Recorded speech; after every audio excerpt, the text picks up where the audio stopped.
Halo, Assalamualaikum warahmatullahi wabarakatuh.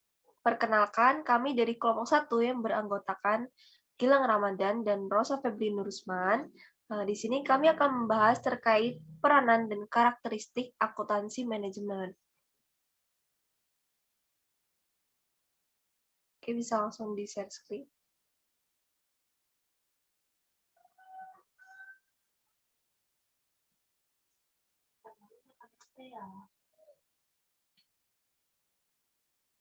Nah, adapun sub penyajian yang akan kita bahas yaitu yang pertama, pengertian akuntansi manajemen. Lalu ada fungsi, proses, dan tujuan dari akuntansi manajemen, peran akuntansi manajemen, dan yang terakhir ada kesimpulan.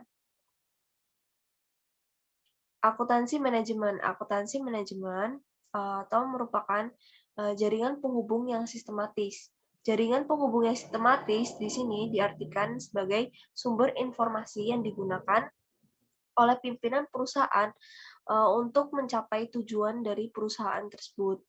Akuntansi manajemen juga dapat diartikan sebagai proses mengidentifikasi, mengukur, mengakumulasi, menyiapkan, menganalisis, menginterpretasikan, dan mengkomunikasikan kejadian ekonomi yang digunakan oleh manajemen dalam melaksanakan fungsi-fungsi dari manajemen.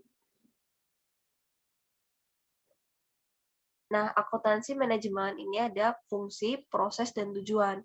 Adapun fungsinya untuk sebagai bertanggung jawab untuk menggunakan sumber daya yang dimiliki. Nah, maksudnya di sini adalah untuk mengoptimalkan peran-peran dari pengelola perusahaan agar perusahaan tersebut lebih efisien dan efektif. Nah, yang kedua adalah proses dari akuntansi manajemen. Proses di sini adalah kaitannya dengan aktivitas-aktivitas yang dijalankan oleh manajemen terkait fungsi-fungsi dari manajemen. Nah, apabila fungsi-fungsi dari manajemen ini telah tercapai, akuntansi manajemen ini juga dapat dijadikan sebagai dasar pengambilan keputusan oleh pimpinan perusahaan. Nah, adapun tujuan dari manajemen akuntansi manajemen yaitu menghasilkan informasi akuntansi. Nah, pada dasarnya tujuannya ada tiga, yaitu menghasilkan informasi akuntansi untuk manajer sebagai dasar pengelola harga barang. Lalu yang kedua adalah sebagai sumber informasi bagi manajer dalam melaksanakan fungsi-fungsi dari manajemen. Lalu yang ketiga ada sebagai informasi juga untuk dasar pengambilan keputusan. Nah, selanjutnya akan dipresentasikan oleh Gilang.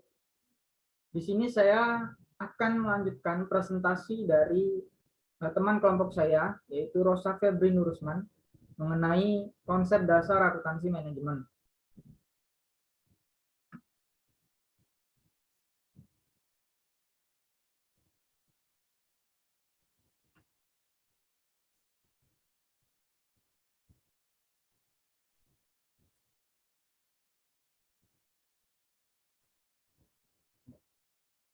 Yang pertama, di sini saya akan menjelaskan mengenai apa itu sistem informasi akuntansi manajemen. Jadi, sistem informasi akuntansi manajemen atau Management Accounting Information System adalah sistem informasi yang mentransformasikan input dengan menggunakan proses untuk menghasilkan output yang dibutuhkan dalam pengambilan keputusan. Jadi kita bisa melihat gambar, yaitu gambar yang pertama ini model kerangka operasional sistem informasi akuntansi manajemen. Di sini adanya input, yaitu peristiwa ekonomi, yang selanjutnya akan terjadi yang namanya proses. Nah, proses ini itu dapat menyimpulkan, mengukur, menyimpan, menganalisa, melaporkan, ataupun menginterpretasikan. Nah, setelah terjadinya proses, maka terjadi yang namanya output, yaitu pembuatan laporan, baik itu laporan khusus biaya produk, biaya pelanggan, anggaran, ataupun laporan kinerja. Nah, di dalam ketiga transformasi yang terjadi di dalam sistem informasi akuntansi ini, ada yang namanya user. User ini adalah sebagai pengguna dari input, proses, dan output. Tentunya kemudian dari input adalah pelaku peristiwa ekonomi atau pelaku ekonomi. Kemudian dari proses ini adalah pelaku yang melakukan penyimpulan, pengukuran, dan penyimpanan maupun penganalisisan di dalam suatu peristiwa ekonomi tersebut. Kemudian baru selanjutnya terjadilah yang namanya laporan atau terjadinya yang namanya output. Nah, selanjutnya peran akuntansi manajemen. Akuntansi manajemen itu bertanggung jawab untuk mengenali, mengumpulkan, mengukur, mempersiapkan, menganalisis, menginterpretasikan, serta mengkomunikasikan informasi yang diperlukan oleh manajemen untuk mengambil keputusan. Jadi, akuntansi manajemen ini berperan sebagai media ataupun sebagai komunikasi informasi bagi pihak manajemen untuk melakukan atau membuat suatu kebijakan dan melakukan atau membuat pengambilan keputusan, sehingga apa yang dibuat, baik itu kebijakan atau pengambilan keputusannya, itu sesuai dengan keadaan yang ada di lapangan. Nah, selanjutnya struktur organisasi.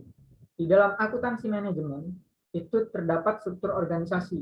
Struktur organisasi ini berguna sebagai pemisah tanggung jawab dari karyawan-karyawan atau pihak-pihak yang melakukan